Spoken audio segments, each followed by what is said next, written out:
Halo, apa kabar? Saatnya Anda menyimak berita Papua bersama saya Heri Orun. Sejumlah berita menarik telah kami siapkan untuk Anda. Berikut 3 berita utama hari ini.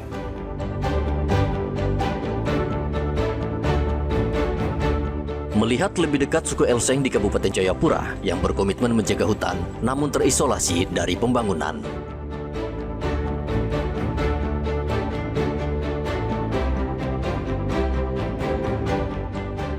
Jelang Natal dan Tahun Baru, harga daging sapi di Merauke terus melonjak.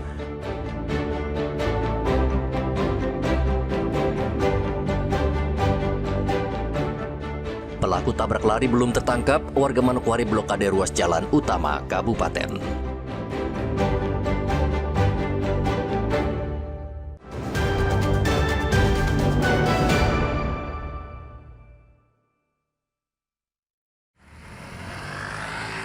Untuk menjamin kenyamanan dan keamanan masyarakat dalam merayakan Natal dan Tahun Baru, Polres Merauke menyiagakan seluruh personel kepolisian yang ditempatkan di 6 posko terpadu Nataru.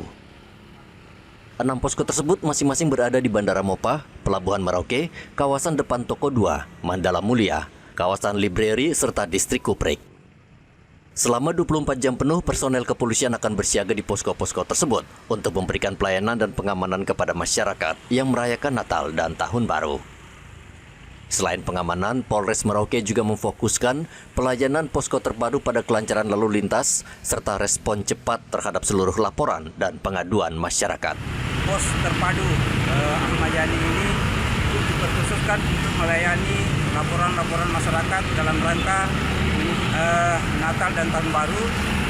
Di samping itu juga tugas pokok kami yaitu mengatur lalu lintas, di mana apabila kondisi lalu lintas sibuk akan kami melakukan pengaturan untuk menghindari kecelakaan lalu lintas. Sementara itu di Kabupaten Manokwari, Polres menyiagakan ratusan personel gabungan dari unsur TNI, Polri, Basarnas, serta instansi terkait untuk mengamankan perayaan Natal. Polres mendirikan 5 pos pengamanan yang terdiri dari 3 pos pengamanan dan 2 pos terpadu. Pos-pos tersebut tersebar di sejumlah titik strategis, diantaranya Jalan Haji Bau Makalo, kawasan Sinar Suri atau Bandara Rendani, serta Pelabuhan Manokwari.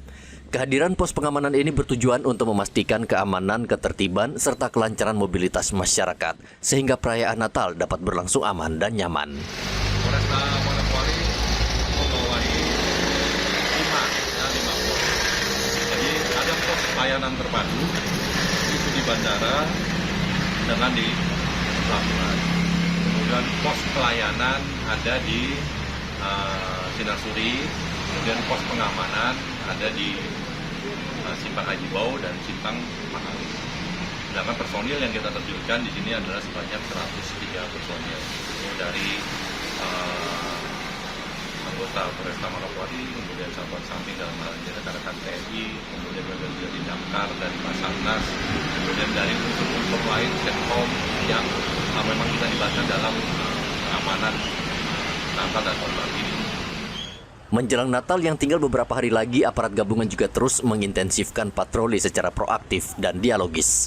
Patroli difokuskan pada lokasi-lokasi yang berpotensi mengalami peningkatan aktivitas selama perayaan Natal dan Tahun Baru. Polresta Manokwari juga mengimbau masyarakat agar merayakan Natal 2025 dan Tahun Baru 2026 dengan beribadah serta melakukan kegiatan-kegiatan yang positif. Masyarakat diminta untuk tidak mengonsumsi minuman keras, tidak melakukan konvoi, serta tidak berkendara secara ugal-ugalan. Warga juga diimbau menghindari penggunaan petasan atau kembang api yang dapat membahayakan diri sendiri maupun orang lain. Muhammad Ridwan dan Edi melaporkan dari Merauke dan Manokwari.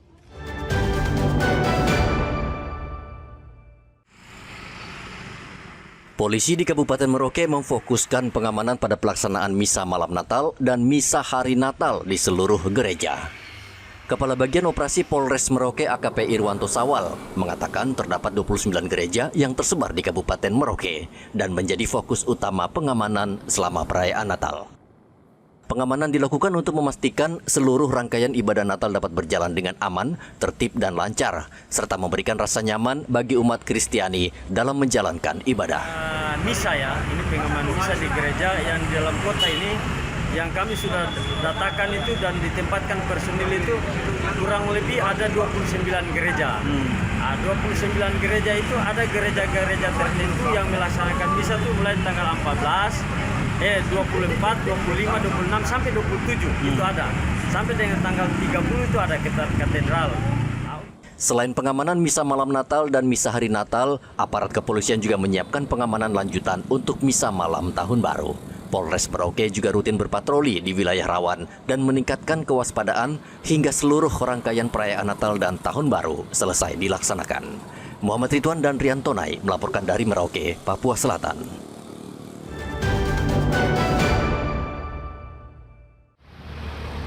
Kejaksaan Negeri Jayapura mencatat capaian penting dalam upaya penegakan hukum sepanjang Januari hingga Desember 2025. Kejari Jayapura menangkap 4 terpidana yang masuk dalam daftar pencarian orang atau DPO. Kepala Seksi Intelijen Kejari Jayapura, Robert Sohilait, mengatakan penangkapan keempat DPO tersebut dilakukan di sejumlah lokasi berbeda, yakni di Subang dan Bandung, Jawa Barat, Makassar, serta Jakarta. Telah melakukan penangkapan dan pengamanan terhadap daftar pencarian orang DPO, yaitu sebanyak 4 orang. Di mana 4 orang tersebut, 2 merupakan perkara tindak pidana korupsi dan 2 lagi merupakan perkara tindak pidana umum. Terhadap tindak pidana korupsi, kami melakukan penangkapan dan pengamanan tersebut, yaitu satu di daerah Subang dan satu di daerah Bandung. Keduanya berada di daerah Jawa Barat. Sedangkan untuk perkara tindak pidana umum, yang satu DPO itu kami amankan di wilayah Makassar dan yang kedua kami amankan di wilayah Jakarta. Keempat buronan yang diringkus adalah Wan Juning Andajani yang terlibat dalam kasus pengadaan kain batik Papua tahun 2012. Kemudian Dede Rohidin, terpidana kasus korupsi pengembangan infrastruktur telekomunikasi pada Satuan Kerja Perangkat Daerah Badan Pengelola Infrastruktur Provinsi Papua. Selanjutnya Tony Gosal alias Weli, terpidana kasus tindak pidana pemalsuan dokumen atau surat perusahaan, serta Elia Hanok Theophilus Bles yang terlibat dalam kasus penelantaran dalam rumah tangga. Kejari Jayapura hingga saat ini masih terus memburu sejumlah buronan lainnya yang belum tertangkap. Kejaksaan kembali mengimbau para buronan menyerahkan diri secara sukarela sebelum ditangkap paksa. Hendra dan Riantonai melaporkan dari Kota Jayapura, Papua.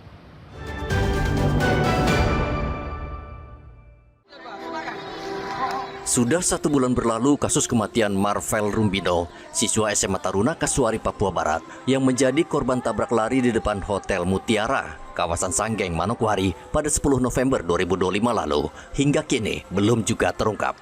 Kekecewaan atas lambannya penanganan kasus ini membuat pihak keluarga korban melakukan blokade jalan dengan membakar ban bekas di Jalan Makalo, Manokwari. Aksi tersebut sempat mengganggu aktivitas lalu lintas warga. Keluarga korban menuntut keadilan atas kematian Marvel Rumbino dan mendesak aparat kepolisian menangkap pelaku tabrak lari yang diduga masih berkeliaran di kota Manokwari. Menanggapi tuntutan tersebut, Kapolresta Manokwari Kombes Ongki Isgunawan menyampaikan bahwa pihaknya terus memaksimalkan upaya pengungkapan kasus dengan melengkapi dan memperkuat alat bukti.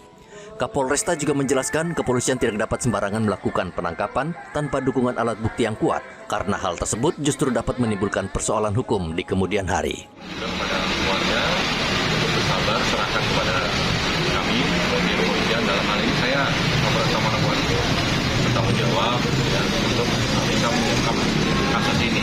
Ya, kita sama-sama mendoakan. Kemudian kalau memang ada info kecil apapun, tolong kami disampaikan. Ya, biar kami bisa tidak lanjuti sesuai dengan peraturan hukum yang berlaku, perundangan yang berlaku di negara Indonesia. Polisi juga meminta keluarga korban dan masyarakat untuk bersabar serta mempercayakan sepenuhnya proses penanganan kasus ini kepada aparat. Polisi mengimbau masyarakat yang memiliki informasi terkait pelaku agar segera melaporkan ke pihak berwajib sebagai data tambahan guna mempercepat pengungkapan kasus. Setelah dilakukan negosiasi antara aparat kepolisian dan pihak keluarga, masa akhirnya membubarkan diri dan arus lalu lintas di Jalan Makalo kembali normal. Edi dan Riantonai melaporkan dari Manokwari, Papua Barat.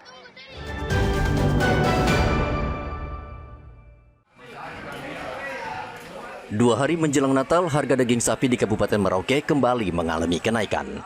Setelah 3 hari lalu naik sebesar Rp10.000 per kilogram, harga daging sapi kembali naik Rp10.000 per kilogram, sehingga kini mencapai Rp150.000 per kilogram.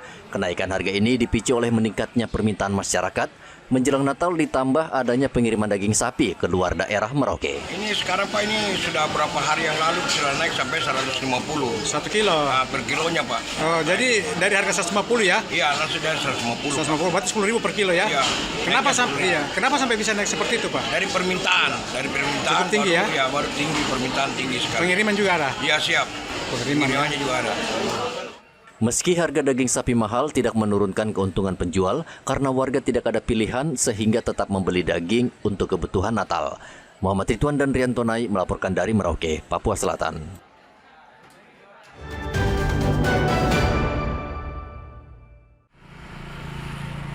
Ratusan ibu-ibu di Kabupaten Merauke memperingati Hari Ibu dengan menabur bunga di Taman Makam Pahlawan Trikora, Merauke. Ketua TPPKK Merauke Nova Gepse mengajak para ibu untuk merayakan Natal secara sederhana dan tidak berlebihan. Menurut Nova Gepse, kondisi perekonomian yang belum stabil disertai tingginya tingkat kebutuhan dan harga bahan pokok saat ini menjadi keprihatinan bersama. Selain itu, berbagai musibah dan bencana yang terjadi di sejumlah wilayah Indonesia juga patut menjadi bahan refleksi dalam merayakan Natal. Karena upacara ini belum selesai, kita akan melanjutkan. Tanda bukti mohon dipercepat langkahnya. Teman-teman yang sudah di kuburan silakan kembali ke barisan. Dan juga menghormati jasa para pahlawan yang telah gugur. Kita bersyukur dalam kemerdekaan ini karena perjuangan mereka kita jadi ada seperti ini. Kegiatan tabur bunga ini turut dihadiri oleh sejumlah organisasi perempuan, diantaranya Persit Kartika Chandra Kirana dan Bayangkari. Tabur bunga di Taman Makam Pahlawan Trikora ini menjadi bentuk penghormatan kepada para pahlawan, sekaligus momentum memperkuat tali kesederhanaan, kepedulian dan solidaritas sosial di tengah peringatan Hari Ibu dan perayaan Natal. Muhammad Ridwan dan Rian Tonai melaporkan dari Merauke, Papua Selatan.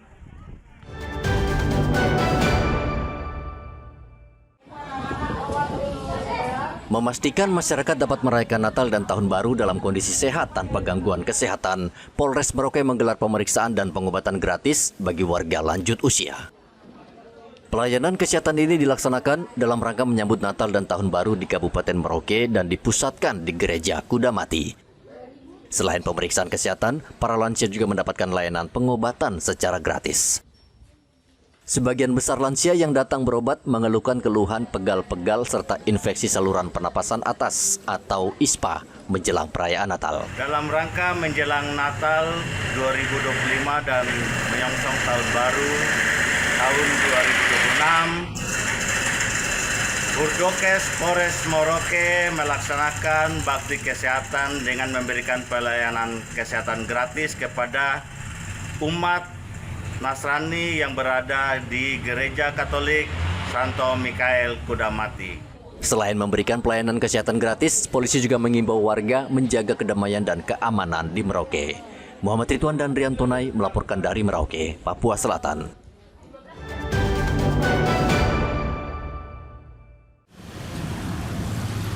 Permintaan BBM bersubsidi jelang Natal dan Tahun Baru meningkat. Pertamina Patraniaga Regional Papua Maluku memastikan stok BBM di Papua dan Maluku aman. General Manager Pertamina Patraniaga Regional Papua Maluku Awan Raharjo mengatakan Pertamina menyiagakan 7 posko siaga Nataru yang tersebar di wilayah Papua dan Maluku.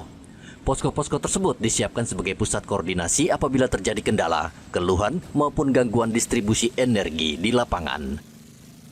Selain Pertalite dan solar, sejak awal Desember, konsumsi LPG non-subsidi meningkat sekitar 7,2% dan minyak tanah naik signifikan hingga 28,2%. Ini fungsinya adalah untuk memastikan bahwa pelayanan energi kepada masyarakat di Region Papua Maluku ini berlangsung dengan baik, ya, tidak ada keluhan dan semua kebutuhan bisa terpenuhi untuk menjamin pasokan energi ini benar-benar lancar. Nah, lalu juga di saat nanti libur panjang, ya, apalagi nanti kita nih di Papua ini juga ada libur lokal, ya, yang hari ini sudah kita jalani, ya, sudah mulai kita jalani. teman-teman juga bisa melihat kita semua tetap aktif ya untuk melayani masyarakat. Terkait kebutuhan BBM di wilayah tertinggal, terdepan, dan terluar, Pertamina memberikan perhatian khusus, apalagi di wilayah yang rawan bencana. Saat ini terdapat sekitar 160 lembaga penyalur yang distribusinya tidak hanya mengandalkan mobil tangki, tetapi juga menggunakan transportasi laut dan udara. Bahkan sekitar 40 lokasi hanya dapat dijangkau menggunakan pesawat. Faktor cuaca juga menjadi salah satu tantangan utama dalam distribusi BBM, terutama untuk jalur laut dan udara. Hendra dan Riantonai melaporkan dari Kota Jayapura, Papua.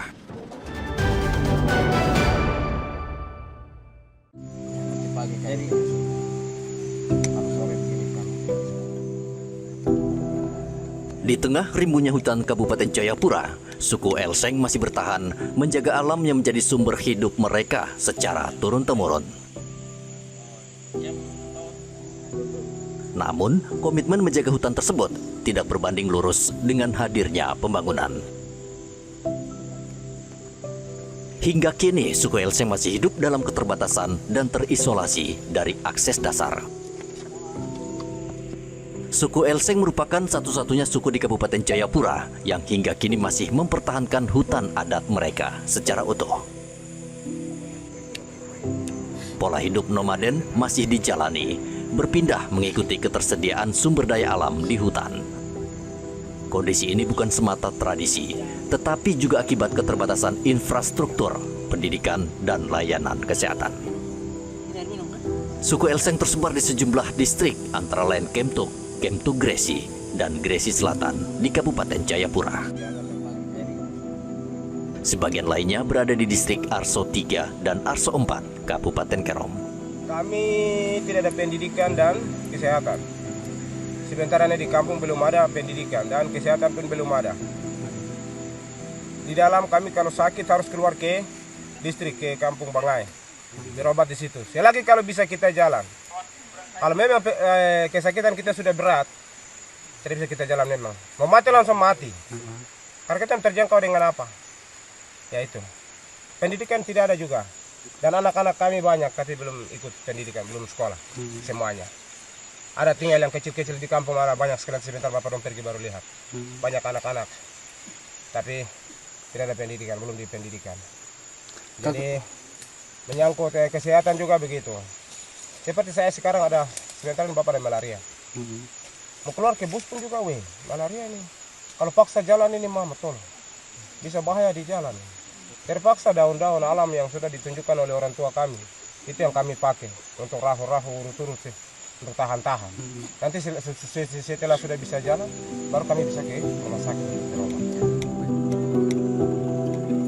Dalam kehidupan sehari-hari, suku Elseng mengandalkan berburu dan meramu. Sagu menjadi makanan pokok, sementara obat-obatan diperoleh dari tanaman hutan berdasarkan pengetahuan leluhur. Salah satu kampung yang berupaya memanggil kembali suku Elseng untuk menetap adalah Kampung Omon, distrik Gresi Selatan. Namun upaya tersebut belum sepenuhnya berhasil karena kampung ini belum memiliki akses pendidikan, kesehatan, dan infrastruktur jalan. Akses menuju Kampung Omon masih sangat terbatas, berjarak 17 hingga 18 km dari Bangai, pusat distrik Gresi Selatan. Wilayah ini hanya dapat ditempuh dengan berjalan kaki. Melintasi medan berlumpur, hutan lebat, serta menyeberangi 3 sungai besar tanpa jembatan. 2024 di Dusun 1 kami bangun 5 buah rumah, sudah selesai. Terus kami tebang kebun 20 hektar. Tapi masyarakat di sana yang namanya suku Nisap, mereka kasih tinggal rumah-rumah itu, mereka tinggal di dusun-dusun. Karena tidak ada jalan mobil, tidak ada infrastruktur, akhirnya tidak ada pembangunan di sini. Berat, tambah berat. Saya rasa berat sekali. Makanya saya berharap kepada Bupati atau Gubernur bisa tolong kita kali sini. Ketiadaan akses jalan membuat perekonomian warga masih berjalan di tempat. Hasil perkebunan sulit didistribusikan, akses pasar tidak terbuka, sehingga menghambat peningkatan kesejahteraan masyarakat. Kepala Kampung Omon berharap adanya perhatian dan dukungan dari pemerintah daerah, baik Kabupaten Jayapura, Provinsi Papua, hingga pemerintah Republik Indonesia untuk membuka akses jalan menuju wilayah ini. Pembangunan jalan dinilai menjadi kunci utama untuk membuka keterisolasian tidak hanya bagi Kampung Omon, tetapi juga bagi komunitas suku Elseng yang tersebar di sejumlah distrik di Kabupaten Jayapura dan Kabupaten Kerom. Kisah suku Elseng menjadi potret ketimpangan pembangunan di pedalaman Papua. Di saat masyarakat adat menjaga hutan, mereka masih menunggu kehadiran negara dalam pemenuhan akses dasar. Ari Bagus Purnomo dan Rian Tonai melaporkan dari Kabupaten Jayapura, Papua.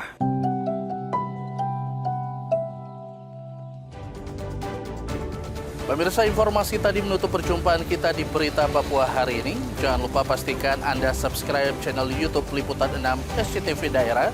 Atas nama rekan yang bertugas, saya Heri Orun. Terima kasih atas kebersamaan Anda. Selamat beraktivitas dan sampai jumpa.